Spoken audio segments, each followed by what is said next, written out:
ನೀನೇ ನನ್ನ ಜೀವ ನಾನೇ ನಿನ್ನ ಭಾವ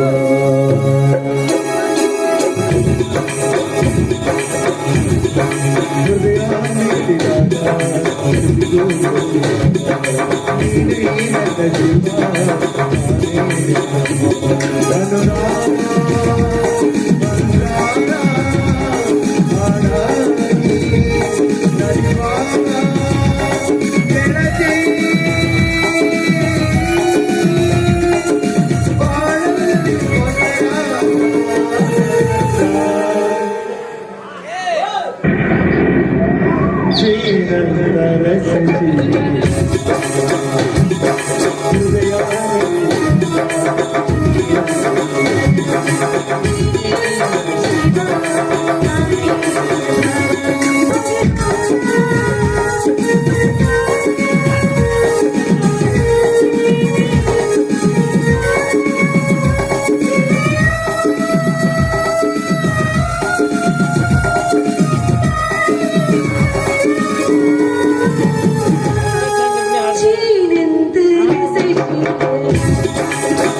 ಆದಷ್ಟು ಪ್ರಯತ್ನ ಮಾಡಿ ಅಣ್ಣ ಯಾವ ತಪ್ಪನ್ನು ಮಾಡಿಲ್ಲ, ಅವನೊಬ್ಬ ನಿರಪರಾಧಿ ಅಂತ ನೀವು ಸಾಬೀತುಪಡಿಸಿಕೊಂಡೇ ಬರಬೇಕು. ಆಗ್ಲಿ ಶ್ವೇತಾ, ಇಲ್ಲೇ ಸಮಯ ಬಹಳವಾಯ್ತು, ಟೈಮ್ ಆದ್ರೆ ಬೆಂಗಳೂರು ಟ್ರೈನ್ ಸಿಗೋದಿಲ್ಲ. ಸ್ವಾಮಿ, ಆದ್ರೂ ಕೂಡ ನೀವಿಲ್ಲದಾಗ ನಿಮ್ಮ ಮಗ ಜಗದೀಶ ತುಂಬಾನೇ ಹಠ ಮಾಡ್ತಾನೆ. ನೋಡು ಶ್ವೇತಾ, ಎರಡನೇ ಮಗು ಹುಟ್ಟಿದಾಗ ಮೊದಲನೇ ಮಗನ ಮೇಲೆ ಪ್ರೀತಿ ಕಡಿಮೆ ಆಗುತ್ತದೆ ಅಂತ ಹಿರಿಯರು ಹೇಳಿದ್ದಾರೆ. ನಾನು ಮೊದಲಿಗೆ ಜಗದೀಶನಿಗೆ ಬೈಯುವಾಗ ನನ್ನ ಮಗ ಅಂತ ಹೇಳ್ತಾ ಇದ್ದ ನೀನು, ಈಗಲೇ ನಿನ್ನ ಮಗ ನಿನ್ನ ಮಾತು ಕೇಳೋದಿಲ್ಲ ಅಂದ್ರೆ ಹೆಂಗೆ? ಅದು ಹಾಗಲ್ಲ ರೀ, ಯಾಕೋ ಇದು ಮನೆಯಲ್ಲಿ ಸುರೇಂದ್ರಣ್ಣ ಹಾಗೂ ತ್ರಿವೇಣಿ ಅಕ್ಕಳ ನಡವಳಿಕೆ ನನಗೆ ಯಾಕೋ ಸರಿ ಅಂತ ಅನ್ನಿಸ್ತಾನೆ. ಶ್ವೇತಾ, ತಾವು ಸರಿಯಾಗಿದ್ದರೆ ಸೂಳಿಗೆರೆಯಲ್ಲಿ ಮನೆ ಕಟ್ಟು ಅಂತ ಹೇಳಿದ್ದಾರೆ ಹಿರಿಯರು. ಅವ್ರು ಏನಾದ್ರೂ ಮಾಡಿಕೊಳ್ಳಲಿ, ನಿನ್ನ ತೆಕ್ಕೆ ನಿನ್ನ ಪಾಡಿಗೆ ನೀನು ಇದ್ದು ಬಿಡು, ಅಷ್ಟೇ ಸಾಕು.